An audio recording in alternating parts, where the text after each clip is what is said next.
વચનામૃત વડતાલનું 20મું. સ્વામિનારાયણ હરે સંવત 1882 મહાસુદી ત્રીજને દિવસ સ્વામી શ્રી સહજાનંદજી મહારાજ શ્રી વડતાલ મધ્યે લક્ષ્મીનારાયણના દરબારમાં લીમડાના વૃક્ષની હેઠે વેદી પર ગાદી તક્યા નખાઈ વિરાજમાન હતા અને સર્વ શ્વેત વસ્ત્ર ધારણ કર્યા હતા ને કંઠને છે ચમેલીના પુષ્પનો હાર વિરાજમાન હતો.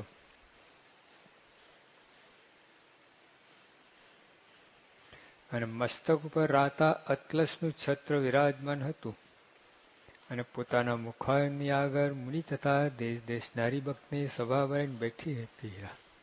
એ છત્ર છે. આજે લીમડા નીચે છે ને છત્ર છે.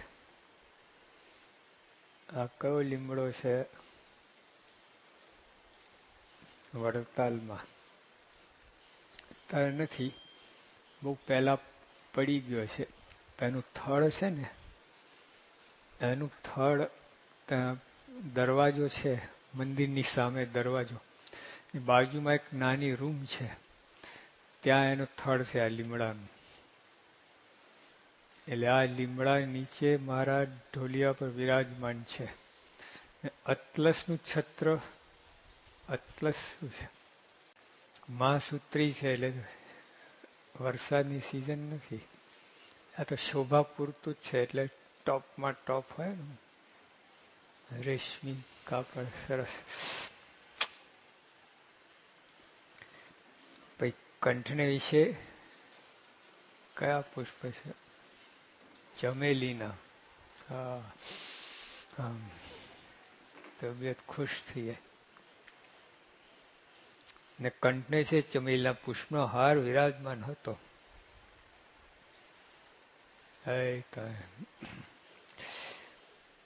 પછી શ્રીજી મહારાજે પરમહંસને પ્રશ્ન પૂછ્યો છે, રજોગુણમાંથી કામની ઉત્પત્તિ થાય છે. એટલે આમ સારું સારું ખાવાનું, જોવાનું, પીવાનું, લુગડા લત્તામ ટોપ હોય ને, નું રાસિક હોય, તેમાં કામ દોષની ઉત્પત્તિ થાય છે. એટલે એવા વિચાર આવે, કામના વિચાર આવે, કામના ઘાટ થાય તમને. અને બેકાર વસ્તુ હોય બધી, કંટાળ આવે, મૂડ જતું રહે. રોજ લુખ્ખા રોટલા ખાવા, હું મૂડ રહે. થોડું બધું આમ પાક ને જલેબી ને અત્તર ફૂલેલ નાખે ને ગાલીચા તરે, કામના ઘાટ થાય જ. ગુણાતાન સ્વામી શિગ્રામમાં જતા હતા ને, બધું ફૂમતું અડ્યું રેશમી. સ્વામી એકદમ એ થઈ ગયા. તો રવિ મારે કહે, કેમ સ્વામી શું થયું? કે મેં એકલ સંગી સાંભળ્યા. તો અમારું શું થશે? તમે ફૂમતોડ્યું અને એકલ સિંહ સામે, તો અમારું તો રાત દિવસ એમાં જ આરોટીએ. સ્વામી કહેતે જે થાય કે તમે ભલે આચાર્ય એ કઈ છોડે નહીં પદાર્થ. ઝેર છે ને, ઝેર અમેરિકન પ્રેસિડેન્ટને કઈ ના થાય. બોલો, ઝૂંપડામાં રહેતો હોય ને એ જ મરે, અમેરિકન પ્રેસિડેન્ટ ના મરે. બરાબર?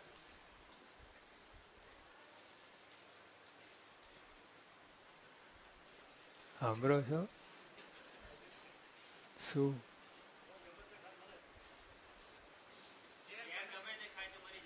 હા, જો શાસ્ત્રી માર્ગ ને અસર થઈ, ખરું ખીચડીમાં નાખ્યું હતું ને, આમ ચક્કર વાળા. ભગતજી માં ના થઈ અસર? કોને આપ્યું હતું ઝેર? કુંજ વિહારી દાસ. નામ કેટલું સુંદરમ, કુંજ વિહારી. ધંધા કેવા કરે! આખી જિંદગી ભગતજીને કઈ તકલીફ રહી ઝેરને કારણે. પછી જાણતા અંતર્યામી હતા તોય લીધું. બોલો, આપણે તો અંતરે હોય ને તો જઈને બે લગાવીએ કુંજવાય ને, તો મોડું ખરે એના મોડમ નાખે, લે ખાતું. ભગતજી કહેવાય, જો આ સંત કહેવાય. ખાધું ને પછી બાકીને દાટી દીધું કે ઉપર હોય તો કૂતરા તો ખાય મરી જાય. ભગતજી આટલું પચાવ્યું તો બતાવ્યું કે ભાઈ એની અસર તો થાય જ. એમ મોટા પુરુષ એમ ભૂખ તરસ લાગે, ઊંઘ આવે, બધું દેખાડે. એમાં ઝેરની અસર જ દેખાડે. શાસ્ત્રીમાં ના દેખાડ્યું. ક્યાં ના દેખાડ્યું? હા, એમ કે અતિ લાડીલા હતા એને શી ભૂલ થયેલી હતી. ત્યાં પછી ના કરે, નહીં તો કેટલું દુઃખ થાય. કંઈક થાય તો સ્વામી બાપાને કેટલું. એટલે ત્યાં બધું જોવું પડે એમને, ક્યાં બતાડવું અસર, ક્યાં ન બતાડી. જો વડતાલમાં બતાડી અસર, ત્યાં ખીચડીમાં જેલ નાખ્યું દેખાડ્યું. ત્યાં ના દેખાડે તો કોઈને સમજ જ ના પડે કે સ્વામી કેટલું સહન કરે છે. એવું છે. નહીં તો પ્રેમનું હતું, જાણીને નતું આપ્યું.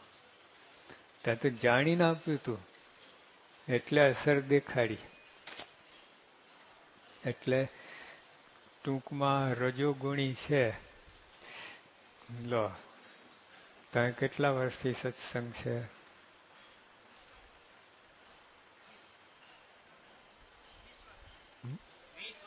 — 20 વર્ષથી. કોઈ 30 વર્ષથી છે? દાદાને કેટલા વર્ષથી છે?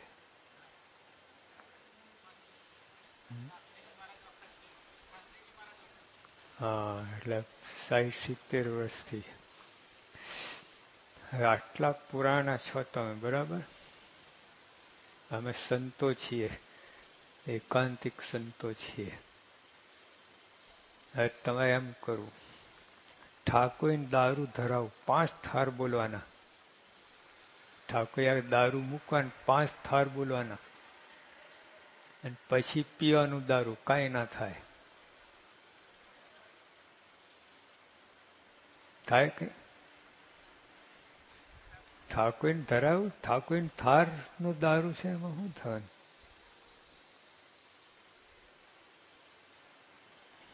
ચકેડા ફરે, ચકેડા. હા, ઊંધું છતું દેખાય બધું.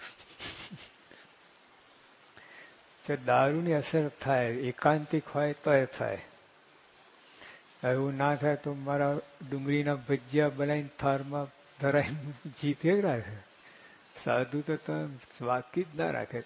રોજ 1-1 કિલો ધબકારે ઠાકોરને ધરાઈને. એની અસર થાય. પાનની ના પાડી, પ્રસાઈનું પાન હોય છે, પણ સાધુનું શું કહ્યું? નહીં, ઠાકોર પ્રસાઈનું છે, એ લોકો ખાય, આપણે ના ખાય. કેમ? પાન શું છે? રજોગુણી. હા, ઘાટ થાય જ. પાન નસ કાઢી નાખે. ખર્ચ વચ્ચે એક નસ હોય છે, એ નસમાં એક એવું પદાર્થ હોય છે ને, એ કામ દોષને ઉશ્કેરે. એ નસ ઠાકોરના પાનમાં આ લોકો નથી કાઢતા. દુકાનમાં આપણે કાઢી નાખે. ખર્ચ ઠાકોર નસ વલી કાઢી નાખે છે.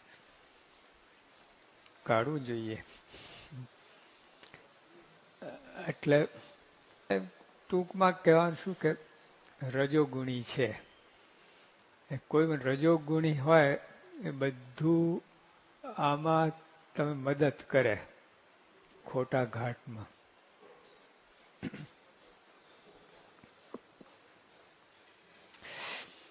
અને તમો ગુણમાંથી ક્રોધ ને લોભની ઉત્પત્તિ થાય છે. દુર્વાસા ભરી બંદૂક તો ભાડ દેના, 1 નહીં 4 બંદૂક રાખે. દુર્વાસા તો 4 પિસ્તોલ રાખે. આમ સામટી કાઢે, જોઈન્ટ જ હોય બધી. એક હાથથી પકડાય અને એક જ ટ્રિગર દાવે, ચારે દબે, એમ ચારે બટન ઓટોમેટિક દબાઈ જાય, એમ ભડાકો થાય છે. એમ જેવું તમ ગુસ્સે થાય તમારે એવું. એટલે તમો ગુણમાંથી જો તો ક્રોધ આવે તો સમજી જવું તમો ગુણ આવ્યો. હા, તમો ગુણ એટલે અંધકાર. રાત્રિ હોય ને એમાં કંઈ દેખાય તો અમાવાસની રાત્રિ કંઈ દેખાય ના દેખાય. એમ તમો ગુણ આપે ને ભાન જ ના રહે. હું કોણ છું, ક્યાં છું, શું છું, કાંઈ ને. એમ એક સેકન્ડ મારે તો સ્વિચ ઓફ થઈ જાય, પછી પાછી સ્વિચ ઓન કરે. મેઇન સ્વિચ છે ને તો આમ કરો થોડી વાર, અથવા આમ ઓફ કરીને 5-10 સેકન્ડ પછી ઓન કરો. અંધારામાં ટીચાય કે નહીં? તમો ગુણમાં એવું છે, ટીચાવાનું થાય. એમાં જે ભૂલ કરે ને પછી પસ્તાવાનું, બીજું કાંઈ નહીં. ક્રોધ થાય ત્યાં કોઈને જોડી નાખવા કરો. જો આપણે અહીં જેતુલ, આપણે અમદાવાદ પાસે વસઈ ગામ છે, વસઈ. ત્યાં 2 ભાઈ હતા સગા. એમાં એક ભાઈ સૂતો હતો ખાટલો ઢાળીને, બીજો ભાઈ ગાડું લઈને આવ્યો. એ કે ભાઈ આ ખાટલો જાવ મુશ્કેલો ને, મારે ગાડું કાઢી લેવા દો ને પછી તમે. નહીં ઉઠવું, તને ક્યાંથી અત્યારે મુહૂર્ત આવ્યું? બળદ તરસાર હશે, હવાડો આ બાજુ છે, અહીંથી જ જવાય એવું છે. 4 વાગ્યા સુધી વાત નહીં સમજ. ભાઈ આપણે સૈયારું છે, મારું એકલું નથી. આ બળદ ને આ બધું તમારું છે ને મારું છે, ભાગમાં જ છે. આપણે આમ જ કહે. ભાઈ ધાર્યું લઈને આવ્યા, એક ઝીક્યમ એને મારી નાખો ઈરાદો નતો, એવું વાગ્યું ને ઓલું મરી ગયું ઓન ધી સ્પોટ. તો જો એના બૈરા છોકરા રખડી પડ્યા. આને 20 વર્ષની જેલ થઈ, આના બૈરા છોકરા રખડી પડ્યા. 1 સેકન્ડમાં જો શું થયા? તમો ગુણ. 1 સેકન્ડનું ફળ કેટલું ભયંકર હોય છે કે નહીં? પછી પસ્તાય શું કરે? સિકંદર અને જીગરજાન દોસ્ત, જેને 4 વખત સિકંદર બચાયેલો યુદ્ધની અંદર. આમ ભાલો આવે ને આમ હાથ ધરે તો એનો હાથ કોચાઈ ગયો, સિકંદર બચી ગયો. તો 4 વખત સિકંદરનો જીવ બચાયેલો. પછી કઈ બગીચામાં બેઠા હતા ને કઈ વાતમાં વાત થઈને સિકંદર ગુસ્સો ચડ્યો, તલવાર કઈક ઉડાવી દે અને જીગરજાન દોસ્ત માથું ઉડાવી ગયું. પછી થયું કે હવે આ શું કર્યું? પશ્ચાતાપ થયો. 3 દિવસ ખાધું નહીં અને 3 દિવસ સૂતો નહીં સિકંદર. હવે આવવાનો છે ક્લિટસ, એનો મિત્ર ક્લિટસ પાછો આવવાનો છે. પતી ગયું ખેલ. જો આ તમો ગુણમાં હવે તો કેટલું બધું થાય છે દુનિયામાં. બધું તમો ગુણમાં તો બધું. એટલે અંધકાર અવસ્થા છે, અંધારું, સ્વિચ ઓફ. તમો ગુણ ગુસ્સામાં એવું જ થાય છે. મહારાજે શું કહ્યું? ગુસ્સાનું રૂપ કયા કઈ ઉપમા આપી છે? વાઘ, ભાવર, ચિત્તો, બધા જંગલી પ્રાણીઓ, બધા સાપ. જો કોઈ કહ્યું ને મારા થોડોક ગુસ્સો થાય તો વાંધો ખરો? મેં શું દ્રષ્ટાંત આપ્યું? આ સભા બેઠી છે ને એક સાપ અહીંથી નીકળ્યા, કરડે ને આમ ખરી જતો રહે. શું થાય? બધા ત્રાસ થઈ જાય કે નહીં? અડધા તો ભાગી જ જાય, ત્યાં બહાર પગથિયા ઉતરી જાય. મારા કે થોડો પણ ગુસ્સો આવે ને હવા બગાડી નાખે, બધી એટમોસ્ફિયર બગાડી નાખે બધું. કેટલા ત્રાસ થાય, મજા ના આવે. કોક ઉપર ગુસ્સો કરતો હોય તો મજા ના આવે. જોજો આખું આપણું ભેજું બગડી જાય. આવું છે. પછી ગુસ્સો વિરૂપ કયું? વિરૂપ માણસની આકૃતિ ફરી જાય. ગુસ્સો કરો ને તે ફોટો પાડ્યો હોય ને પછી એને દેખાડો,